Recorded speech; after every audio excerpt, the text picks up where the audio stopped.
एक ऐसा डार्क समंदर है जहां पर हमें सैकड़ों वर्षों पहले कुछ मछुआरे एक खतरनाक क्रिएचर की कहानी सुनाया करते थे। वह क्रिएचर इतना ज्यादा खतरनाक होता था कि उनका सामना होने के बाद आज तक कोई भी इंसान जिंदा वापस नहीं आया है, और उनका मानना है कि वह क्रिएचर केवल बुलाने पर ही आता था, जिसे इस कहानी में ब्लैक डिमन के नाम से जाना जाता है। तो मूवी के स्टार्टिंग में हमें समुद्र में बने एक ऑयल टैंक को दिखाते हुए होता है, जहां पर ऑयल कंपनी के थ्रू 2 वर्कर को समुद्र में बने ऑयल टैंकर को तोड़ने का ऑर्डर मिला होता है। वैसे तो इन दोनों वर्कर के लिए यह काम काफी खतरनाक हो सकता था, लेकिन ऑयल कंपनी के मालिक ने यह वादा किया था कि अगर तुम लोग समुद्र में बने टैंकर को तोड़ देते हो तो उसके बाद तुम लोगों का प्रमोशन करके एक अच्छा पोस्ट दिया जाएगा। जिसके बाद यह दोनों वर्कर उस टैंक को तोड़ने के लिए समुद्र में चले जाते हैं। टैंक के पास पहुंचने के बाद एक वर्कर बॉम्ब को लेकर समुद्र के नीचे चला जाता है और टैंक के केंद्र पर टाइम बम को फिट कर देता है, और जैसे ही वह बाहर आने की कोशिश करता है तभी एक खतरनाक क्रिएचर उस पर अटैक कर देता है और उसे जान से मारकर खा जाता है, और अगले ही सेकंड वह क्रिएचर उसके साथी को भी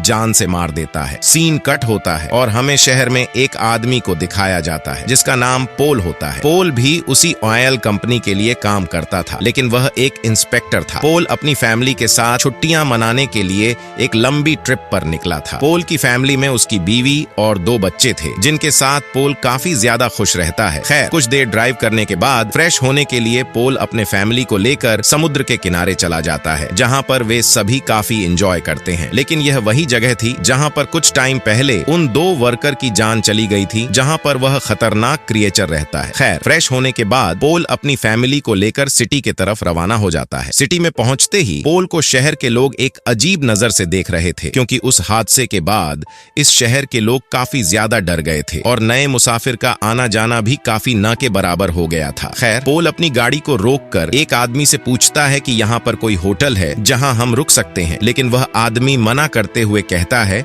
कि यहाँ पर मुसाफिर को रुकने के लिए कोई भी होटल नहीं है। तभी पोल की वाइफ उस आदमी को पैसे देते हुए कहती है कि हमसे तुम्हें कोई भी खतरा नहीं होगा, क्योंकि हम यहाँ अपने बच्चों के साथ छुट्टियां मनाने आए हैं। ये सुनकर वह आदमी मान जाता है और उनको रहने के लिए होटल दे देता है। पोल अपनी फैमिली के साथ होटल चला जाता है। तभी पोल का मैनेजर ऑयल कंपनी से उसे कॉल करके बताता है कि मैंने तुम्हारे लिए समुद्र के किनारे एक राफ्ट के साथ एक आदमी भेजा है जो तुम्हें तुम्हारे लोकेशन तक पहुंचा देगा, तो तुम्हें जल्द से जल्द समुद्र के किनारे पहुंचना होगा। यह सुनते ही पोल अपनी फैमिली को होटल में छोड़कर समुद्र के किनारे चला जाता है, जहां पर उसे कंपनी द्वारा भेजा गया राफ्ट और एक आदमी मिलता है। पोल उस आदमी से कहता है कि असल में मैं यहाँ पर अपने फैमिली के साथ पिकनिक मनाने के लिए आया था, लेकिन ऑयल कंपनी द्वारा एक अर्जेंट काम आ जाने की वजह से मुझे अपने फैमिली को यहीं पास के एक होटल में छोड़ना पड़ा। वैसे तो मुझे यहाँ के लोग काफी अजीब लग रहे हैं, क्या तुम इस जगह के बारे में जानते हो? यहाँ के लोग काफी ज्यादा डरे हुए से क्यों लग रहे हैं? पोल के पूछने पर वह आदमी उसे बताता है कि यहाँ पर एक खतरनाक क्रिएचर रहता है, जिसके डर से शहर को छोड़कर काफी लोग दूसरी जगह जा चुके हैं, और जो बचे हुए हैं वे काफी ज्यादा दहशत में रहते हैं। पोल उसकी बातें सुनकर हंसने लगता है और कहता है कि तुम अच्छी कहानियां बना लेते हो। खैर, कुछ दूर जाने के बाद वह आदमी पोल को अकेले छोड़ देता है और कहता है कि इससे आगे तुम्हें अकेले ही जाना होगा, क्योंकि इसके आगे जाने वाला आज तक वापस नहीं आ सका और मुझे अपनी जान प्यारी है। पोल अब भी उसकी बातों पर यकीन नहीं करता और नाव में बैठकर वहां से चला जाता है। और वहीं होटल में हम देखते हैं कि एक शराबी पोल की फैमिली को छेड़ रहा था। तभी पोल की वाइफ अपने बचाव के लिए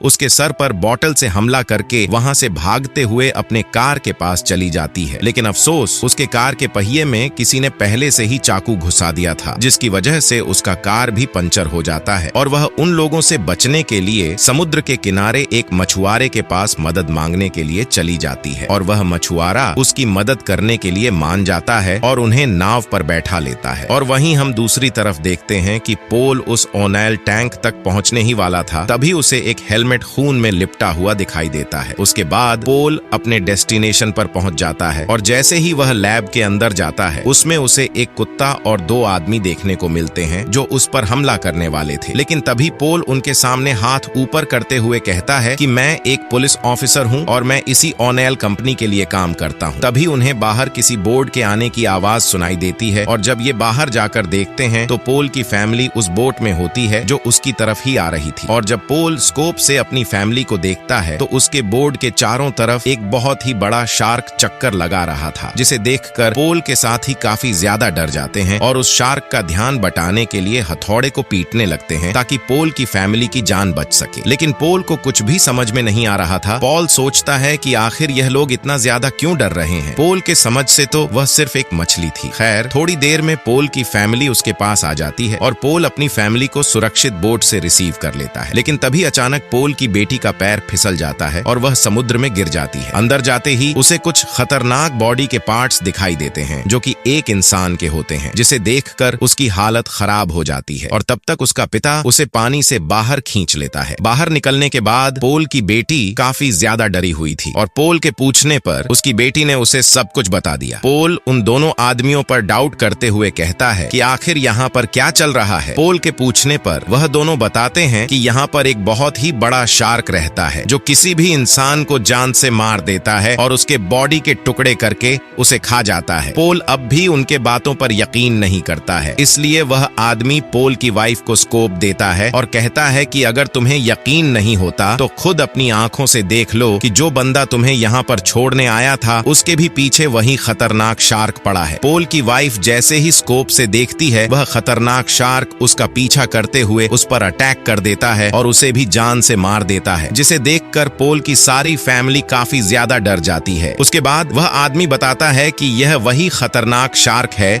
जिसे ब्लैक डिमन के नाम से जाना जाता है और इसी के वजह से शहर के काफी लोग शहर को छोड़कर जा चुके हैं और इसी ब्लैक डिमन की वजह से हम लोग भी इस ओनेल टैंक पर महीनों से फंसे हुए हैं, क्योंकि हमारी मदद करने के लिए कोई भी इंसान यहाँ पर नहीं आना चाहता है। खैर, यह सभी यहाँ से बाहर निकलने के लिए प्लानिंग करने लगते हैं। तभी पॉल कहता है कि अगर इस ओनेल टैंक का पावर आ जाए तो हम लोग यहाँ से बाहर निकल सकते हैं, लेकिन उसके लिए हमें नीचे जाना होगा। ये सुनकर पॉल की पत्नी पॉल को नीचे जाने से मना कर देती है और कहती है कि नीचे बहुत ज्यादा खतरा है, लेकिन उनके पास कोई दूसरा ऑप्शन न होने के कारण वे दोनों एक मेटल से बने सुरक्षा कवच को पहनकर समुद्र के नीचे चले जाते हैं और ऑयल टैंक के केंद्र पर पहुंचते ही उन्हें एक इंसान का शरीर दिखाई देता है जो कई टुकड़ों में कटा हुआ था, जिसे देखकर जूनियर काफी ज्यादा डर जाता है। तभी एक खतरनाक शार्क आकर उसे निगल जाता है और लेकर उसे समुद्र की गहराइयों में जाने लगता है। इतने में उसका दूसरा साथी पानी से बाहर आ जाता है और कुछ देर बाद जूनियर की बॉडी भी पानी के ऊपर आ जाती है। जब ये लोग उसे बाहर की तरफ खींचते हैं तो देखकर हैरान हो जाते हैं, क्योंकि उसकी बॉडी का आधा हिस्सा गायब हो चुका था। खैर, कुछ देर बाद वे सभी रिलैक्स होते हैं। पॉल का बेटा खेलते हुए समुद्र में खिलौनों को बहाने लगता है। तभी हम देखते हैं कि पॉल की पत्नी को एक पेपर मिलता है जिस पर साफ साफ लिखा होता है कि यह ओनेल टैंक एक्सपायर हो चुका है और यह वर्किंग कंडीशन में नहीं है, लेकिन फिर भी पॉल ने इस पेपर पर साइन करके इसे पास कर दिया था। इतने में वह खतरनाक क्रिएचर उस टैंक से जाकर टकरा जाता है, जिससे पॉल का बेटा समुद्र में गिर जाता है और चीखने लगता है। उसकी आवाज सुनकर लड़के की माँ उसे बचाने के लिए समुद्र में छलांग लगा देती है और अपने बेटे को सुरक्षित प्लेटफॉर्म पर ले जाती है। वह पेपर देखने के बाद से ही पॉल की पत्नी अपने पति से नफरत करने लगती है और उससे कहती है कि तुम्हें सब कुछ पता होते हुए भी तुमने उस पेपर पर साइन क्यों किया? तुम्हारी वजह से हम लोग यहाँ मुसीबत में फंसे हैं और न जाने कितने लोगों की जान भी जा चुकी है। पॉल कहता है कि मुझे इस काम के अच्छे खासे पैसे मिल रहे थे जिससे मैं तुम लोगों का फ्यूचर बना सकता था, इस वजह से मैंने इस पेपर पर साइन किया। मुझे नहीं पता था कि यह इतना खतरनाक हो सकता है। इसके बाद शैडो पॉल से बताता है कि जब मैं पानी के नीचे गया था तो मुझे एक टाइम बम दिखा था जो ओनेल टैंक के केंद्र में सेट किया गया था, जिसमें ब्लास्ट होने में केवल कुछ घंटे ही रह गए थे और अगर ऐसा होता है तो हम में से कोई भी जिंदा नहीं बच पाएगा। तभी पॉल इस ओनेल टैंक की डिजिटल फाइल देखता है तो उसमें साफ साफ लिखा होता है कि इस टैंक को ब्लास्ट करने के लिए कंपनी द्वारा ही 2 वर्कर भेजे गए थे जिन्होंने इस ओनेल टैंक के केंद्र में टाइम बम फिट किया है। इसका मतलब यह था कि ओनेल टैंक का मालिक पॉल से अपनी पीछा छुड़ाना चाहता था, क्योंकि उस कंपनी के मालिक को पता था कि पॉल उसके लिए खतरा बन सकता है, इसलिए उसने पॉल को मरने के लिए इस मिशन पर भेज दिया। खैर, पॉल की पत्नी अपने पति के साथ इस प्लेटफॉर्म पर नहीं रुकना चाहती थी। इस वजह से वह एक डैमेज बोर्ड को सुधारने में लगी हुई थी ताकि वह उस बोर्ड पर अपने बच्चों को लेकर वहां से जा सके। इधर पॉल भी अपने आप को दोषी मानते हुए शैडो से कहता है कि तुम बोट से मेरी फैमिली को लेकर यहाँ से सुरक्षित बाहर चले जाओ। ये बात सुनकर शैडो समझ जाता है कि पॉल अपनी फैमिली के लिए खुद को सैक्रिफाई करना चाहता है, लेकिन शैडो पॉल को ऐसा करने से मना करता है और कहता है कि इतनी जल्दी हार मत मानो, हम सभी बच सकते हैं। लेकिन पॉल उसकी एक भी नहीं सुनता, क्योंकि टाइम बम को फटने में कुछ ही मिनट बाकी थे। पॉल अपनी पत्नी से झूठ बोलते हुए पानी में जाने की तैयारी करने लगता है और जैसा कि पॉल ने शैडो से कहा था, शैडो उसकी फैमिली को बोट में बैठाने लगता है और उन्हें लेकर उस ओनाइल टैंक से काफी दूर चला जाता है। इधर हम देखते हैं कि पॉल पानी के नीचे जाकर ओनाइल टैंक से उस बम को खोल लेता है। तभी वह शार्क पॉल को देख जाता है और उसका पीछा करने लगता है। पॉल समझ जाता है कि अब उसका आखिरी टाइम आ चुका है। इस वजह से वह एक आखिरी बार अपनी फैमिली से बात करना चाहता है और शैडो के मोबाइल पर कॉल करके अपने सभी फैमिली से बात करता है और उन्हें हिम्मत देते हुए कहता है कि अब मेरे वजह से किसी भी मासूम की जान नहीं जाएगी, क्योंकि मैं इस शार्क को हमेशा के लिए अपने साथ लेकर खत्म कर दूंगा। यह बात सुनते ही उसकी पत्नी और बच्चे काफी ज्यादा रोने लगते हैं। तभी हम देखते हैं कि वह शार्क पॉल के काफी ज्यादा नजदीक आ चुका था और बम को भी ब्लास्ट होने में कुछ ही सेकंड बचे थे। इससे यह साबित होता है कि एक पिता अपनी फैमिली के लिए कुछ भी कर सकता है।